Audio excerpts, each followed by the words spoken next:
Imagine you're standing backstage at New York Fashion Week, Oh, man. right?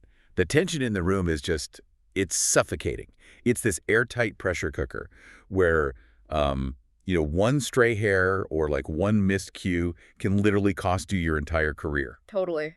It's terrifying. Yeah. Supermodels are lined up shoulder to shoulder. Producers are screaming over headsets. And the lead hairstylist for Alexander Wang is frantically executing this flawless, high glamour look with like seconds to spare before the runway lights hit. Right. Now keep that specific image in your head. And imagine that just a few years earlier, that exact same stylist was standing in a cramped high school bathroom in a small Gulf Coast town. Oh, wow. Yeah, literally hacking away at a teenager's hair with a razor, to create this choppy neon pink scene haircut. Right. I mean, how do you even begin to bridge that massive gap? I mean, it seems completely implausible on the surface, right? Because we're kind of conditioned to view professional trajectories as very linear. Right, like step A, step B. Exactly. You go to school for a specific trade, you intern, you assist, and you just slowly climb the ranks within this one defined ecosystem. Yeah. But the creative industries, I mean, they rarely operate on that traditional blueprint. They really demand synthesis. They reward the strange, unexpected collision of seemingly unrelated skills. Which brings us to the mission of our deep dive today. We're looking at a story that completely shatters that predictable ladder. We are unpacking the promotional summary and the show notes from a really fascinating deep dive featured on the Hairstylist Empowerment podcast. Yeah, that's a great source. It really is. So we're using these notes to analyze the featured guest, a 30-year-old celebrity hairstylist named Alex Yarber, and his conversation with the show's host, who goes by B-Rad. Show notes are actually a fascinating artifact to analyze on their own. Oh, totally. They're like the modern digital equivalent of an executive summary, right? The writer has to condense an entire human life, like the struggles, the business pivots, the artistic philosophy, all into a few tight paragraphs. Just to get you to stop scrolling. Exactly. Designed to convince someone scrolling on their phone to stop and actually listen. Okay, let's unpack this. Our goal today is to distill this text, to understand the real anatomy of modern creative success. We're going to explore how fine art, raw business hustle, severe adversity, and community building all intersect in the beauty industry. Yeah. And to do that, we have to start by looking at the medium itself. We have to look at the platform where the story is even being broadcast. Right, because the source material provides some crucial context about the Hairstylist Empowerment podcast itself. Hosted by B-Rad, this is a platform with some really significant reach. It's huge. Yeah, the notes highlight that they've crossed the 100-episode mark and achieved a milestone of, quote, over 60K, which, in the context of digital distribution, usually points to 60,000 downloads, or listeners, or like a really highly active community base. Right. Furthermore, this content is being distributed across 40-plus platforms, with specific mentions of Amazon Music, Audible, and Spotify. But, the detail that really jumped out at me from the source is the podcast's stated mission. Oh, yeah. The text says, B-Rad's goal is to create a platform that allows the voices of the beauty industry to empower with the spoken word. And he goes on to refer to his guest, Alex, as a visionary, an innovator, and a catalyst for change. Right. But I actually have to push back on this framing a little bit. Okay, how so? Well, we are talking about the beauty industry, right? Right. It is arguably the most inherently visual commercial sector on the entire planet. Oh, for sure. Today, it's entirely dominated by visual social media. It's an endless feed of Instagram grids, TikTok transformations, hyper-edited before and after photos. So in a landscape where visual proof is like the only currency that seems to matter, why is the spoken word highlighted here as the ultimate tool for industry empowerment? See, that tension right there between the visual and the spoken, that is exactly what makes platforms like this so necessary. You're completely right about the end product being visual. But think about what a 15-second TikTok transformation video actually strips away from the reality of the profession. And it strips away basically everything. Exactly. A quick swipe from, wet, uncolored hair to a perfectly styled balayage. It completely erases the 4 hours of intense chemical formulation. Right. It erases the intricate client consultation. It erases the sheer physical toll on the stylist's body, the business overhead, and honestly, the psychological weight of managing client expectations. It really just flattens a complex career into a magic trick. That is a great way to put it. Yeah. The visual feed sells the magic trick. but the spoken word reveals the mechanics. That makes a lot of sense. Right. By focusing on audio, a platform like this does something quietly revolutionary. It validates the beauty industry not just as a manual trade, but as a space of serious entrepreneurial and intellectual dialogue. But wait, wasn't that knowledge always out there? I mean, if you went to cosmetology school, surely they taught you the business and the psychology of the trade, right? No. Wait, really? Yeah, historically, the highest levels of industry knowledge were fiercely gatekept. A standard cosmetology school primarily teaches you how to pass the state board exam. Oh, I see.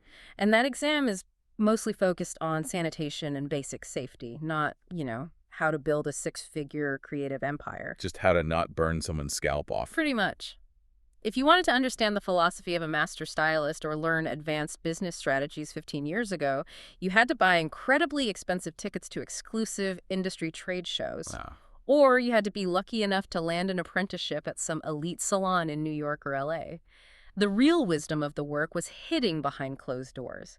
Mainstream magazines only published the glossy final photos, never the blood, sweat, and tears required to produce them. So a host like B-Rad, building this digital stage that reaches 60,000 people across 40 platforms, he's essentially breaking the lock on that gate. Exactly. He is taking the internal guarded dialogue of the industry, like the fears about opening a business, the technical innovations, the pricing strategies, and he's broadcasting it globally. He's creating a system of digital mentorship.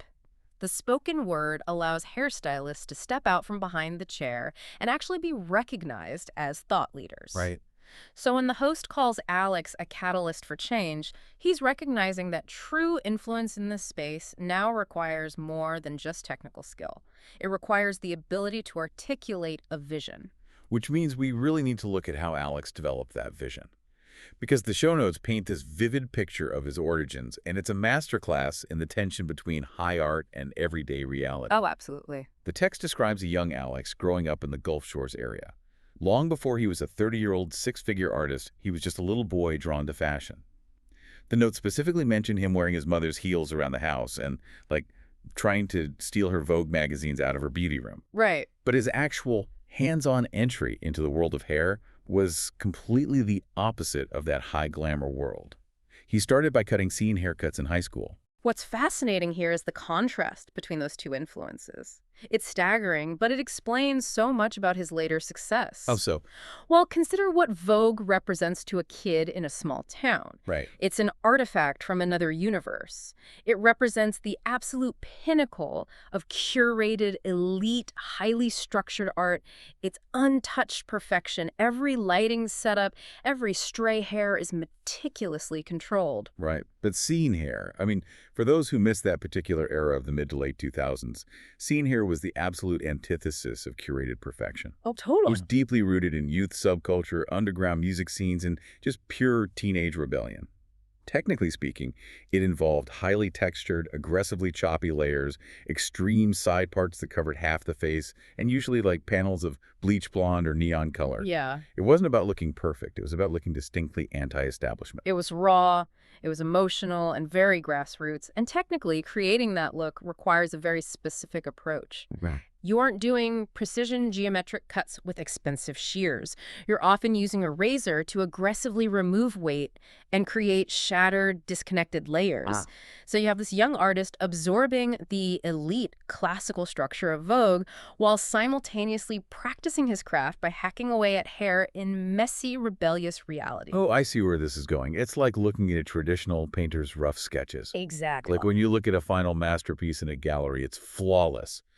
But the artist didn't start with oil paints on a pristine canvas. They started with charcoal on cheap paper, making these messy, aggressive, exaggerated strokes just to understand the raw mechanics of human anatomy. Yes. That scene, Hair Phase, was his charcoal sketch. He was learning how hair actually falls, how density works, and most importantly, how people use their hair as a form of social armor. And that deep dive into the human element leads directly into his formal education. Right. Because the text reveals a crucial pivot point here.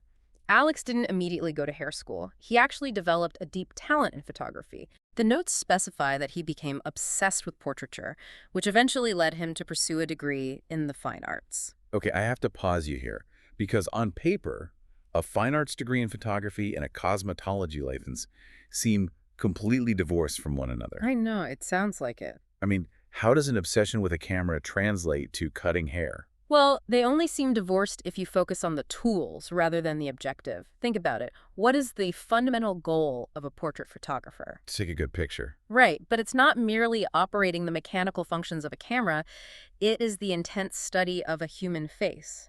A portrait photographer has to really understand bone structure. Oh, I see. They have to observe how light and shadow fall across the cheekbones, the jawline, and the forehead. They use focal lengths and lighting ratios to frame that face, either to capture a hidden truth about the subject or to project an idealized identity. So a master hairstylist is essentially doing the exact same thing, just dealing in 3 dimensions instead of 2. Completely. Hair is the physical, living frame for the face. A stylist uses color theory in the exact same way a photographer uses lighting. Oh. If a photographer wants to make a face look narrower or bring out the eyes, they adjust the key light and the fill light. A hairstylist does that by placing highlights to bring forward a feature, or lowlights to create depth and shadow. That makes total sense. Right. They use the geometry of a haircut, like the angle of a fringe or the length of a face framing layer, to balance the natural proportions of the client's bone structure. That really reframes the entire profession for me. He wasn't abandoning portraiture when he started doing hair. He simply changed his medium. Exactly. He traded a camera lens for shears and chemical color, turning a flat photograph into a living, breathing canvas. But, the source material shows that pure artistic passion rarely survives contact with economic reality. His environment forced a pretty harsh reality check. Yeah, the text is very explicit about this. In Alex's small town, the local economy dictated the rules. The only photography work that generated a viable income was wedding photography. Right. And the notes state plainly, quote, that just wasn't his gig. So faced with the prospect of churning out standardized wedding photos just to pay the rent, he makes this massive pivot. He walks away from the camera as his primary income and decides to attend the Aveda Institute in Birmingham for cosmetology. That decision is the defining pivot of his career, I think. Yeah. It perfectly illustrates how environmental constraints can forge a completely unique business model. Yeah. He was facing the classic dilemma of the creative professional. Like, do you surrender to the local market demands and become a miserable wedding photographer?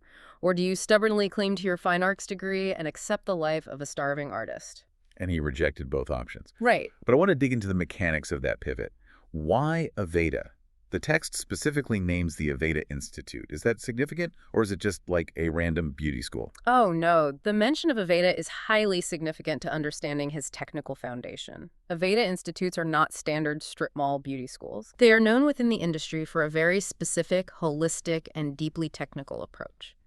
They place a massive emphasis on botanical chemistry, precise geometric cutting, and the psychological aspect of the client consultation. Wow. So Alex is taking his raw, razor-cutting scene hair experience and his fine arts understanding of facial framing and running it all through the strict, disciplined, geometric curriculum of Aveda.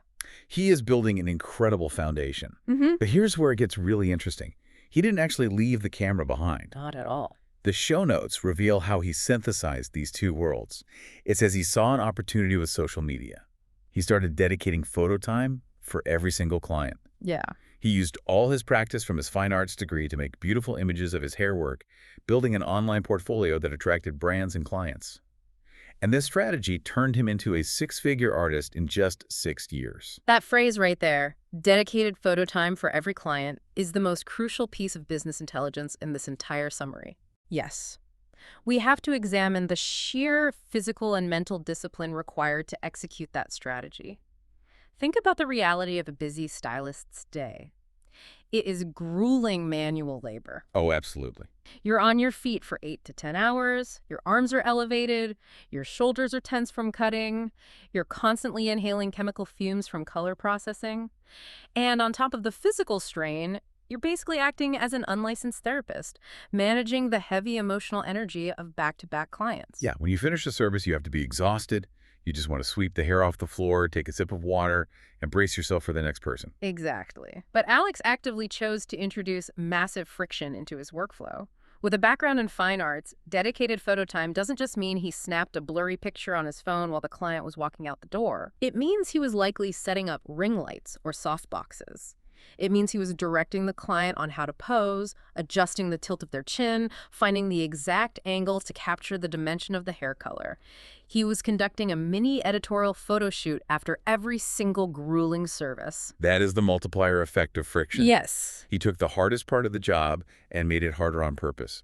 I mean, most local competitors would never do that because it slows down the turnover rate. You can fit fewer clients in a day if you spend 15 minutes photographing each one. Exactly. But by accepting that friction, he built a compounding digital moat around his business. Every client was a repetition. Every photo was a brick in a digital portfolio that local competitors couldn't possibly match. He essentially hacked the algorithm. Social media platforms like Instagram don't just reward pretty pictures, they reward consistency, lighting quality, and visual cohesion.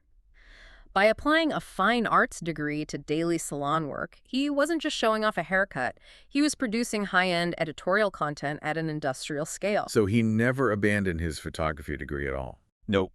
Did he just find a more viable living gallery for his work? I mean, he found a way to get paid to do portrait photography every single day. He just had to construct the subject's hair first before he clicked the shutter. He became a modern multi-hyphenate. Mm. In today's landscape, being exceptional at your core trade is rarely enough. Yeah. If you're a brilliant stylist but invisible, the market cannot reward you.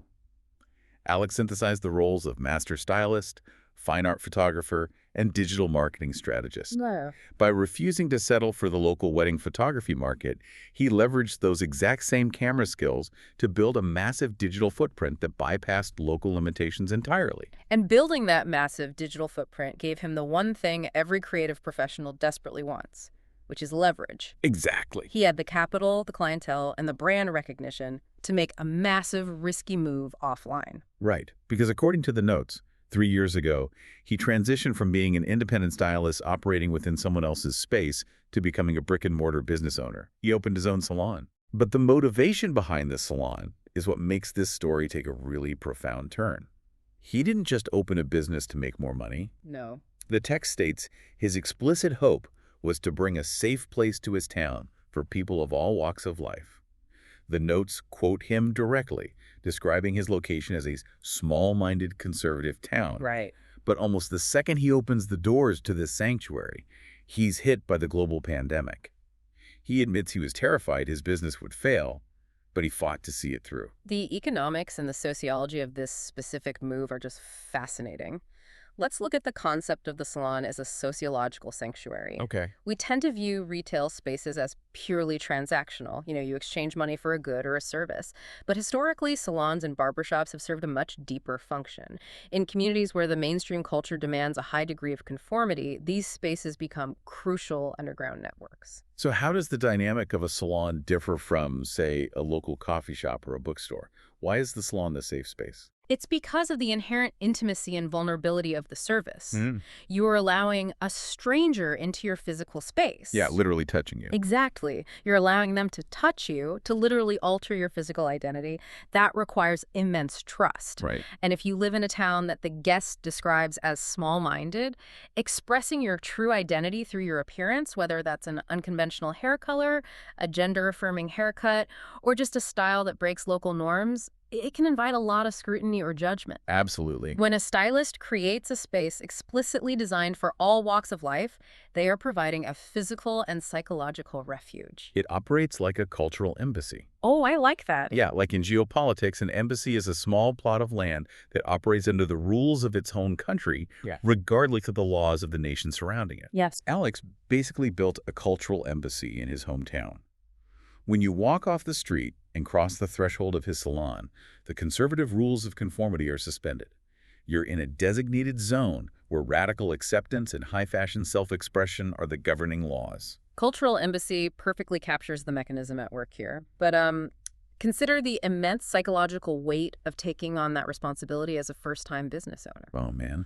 You sink your life savings into creating this physical safe haven, a high-touch, close-contact business designed to bring people together, and immediately a global biological crisis hits. The irony is brutal. I mean, the very mechanism he built to heal his human connection and physical touch suddenly became a vector for fear. Right. The business model relies on proximity, and suddenly proximity is dangerous or even illegal under lockdown mandates. Right. The text notes he was terrified his business would fail.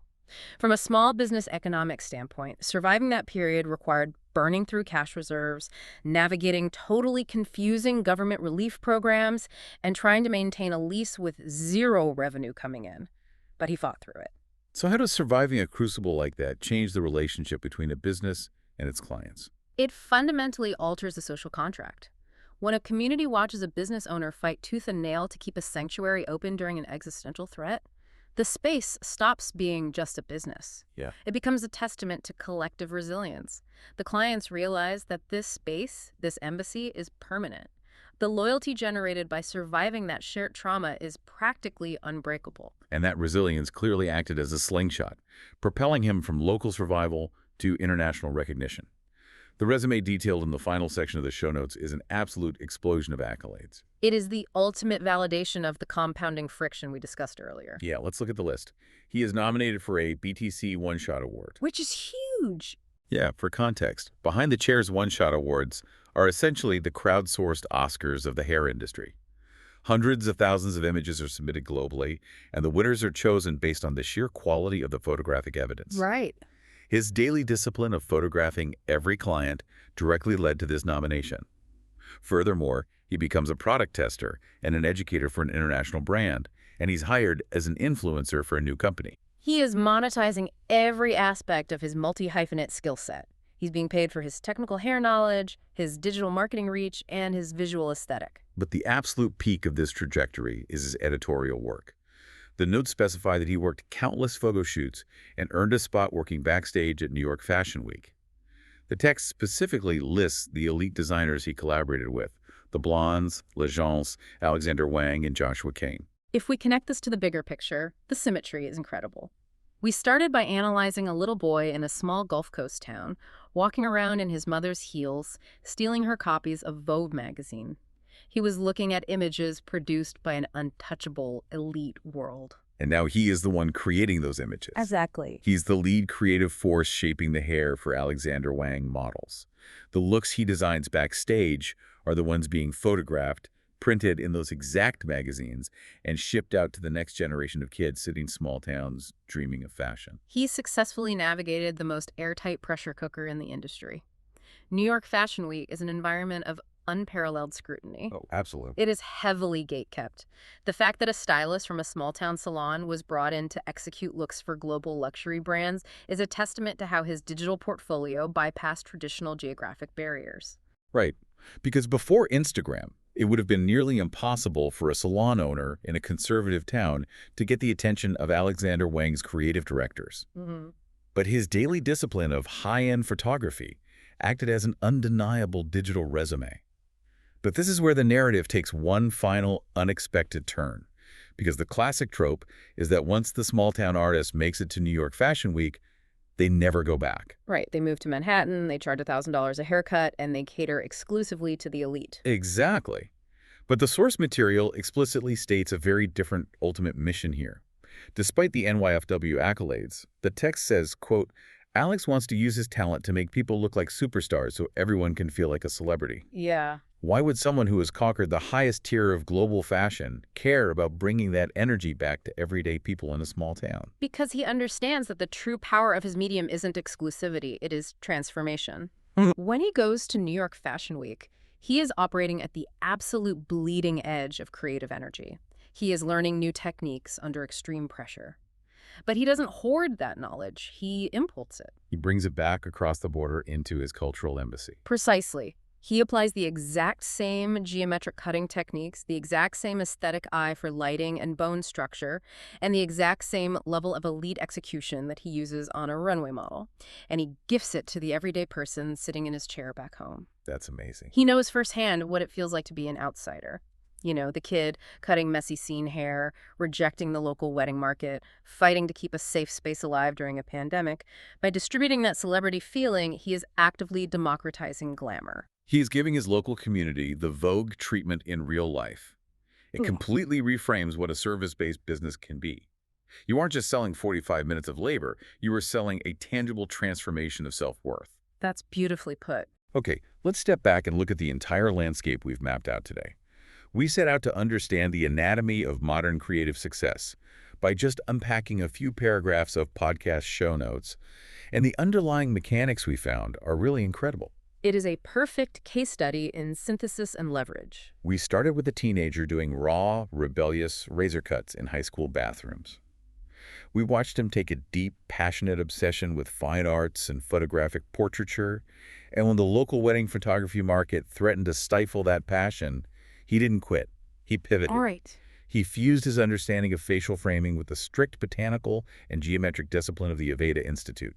He embraced the multiplier effect of friction, choosing to set up lighting and photograph every single client when he was dead tired, building a digital moat that turned him into a highly successful artist. He then leveraged that capital to build a physical sanctuary, a cultural embassy in a conservative town surviving the brutal economic and psychological crucible of a global pandemic. Only to emerge from that trial and bypass traditional gatekeepers entirely, using his digital resume to conquer the high-pressure environment of New York Fashion Week. Yeah. And then bringing all of that elite transformative energy right back home to empower his community. Yeah.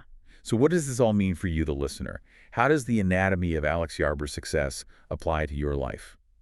I think the deepest lesson here isn't just a generic everything happens for a reason. It's about the deliberate, strategic combination of seemingly discarded skills. Absolutely. Alex's fine arts degree and his rejected wedding photography skills could have been written off as a waste of time and tuition. Instead, he recognized that while the local market for photography was bad, the skill of photography was incredibly valuable if applied to a different canvas. He synthesized his past with his present trade to build an unbeatable advantage. The lesson is that your strange, non-linear mix of past experiences, the hobbies you dropped, the odd jobs you worked, the random technical skills you acquired, they are not wasted time. They are raw materials waiting for the right synthesis. And as we close out this deep dive, I want to leave you with one final question. We have just spent an hour breaking down how a pair of shears and a camera lens can be utilized to create profound personal empowerment and build a community sanctuary. If a simple haircut can act as a mechanism to completely transform how a person perceives their own value in the world, what everyday service, what routine interaction, or what seemingly mundane skill in your own life holds the hidden potential to drastically elevate how the people around you feel about themselves.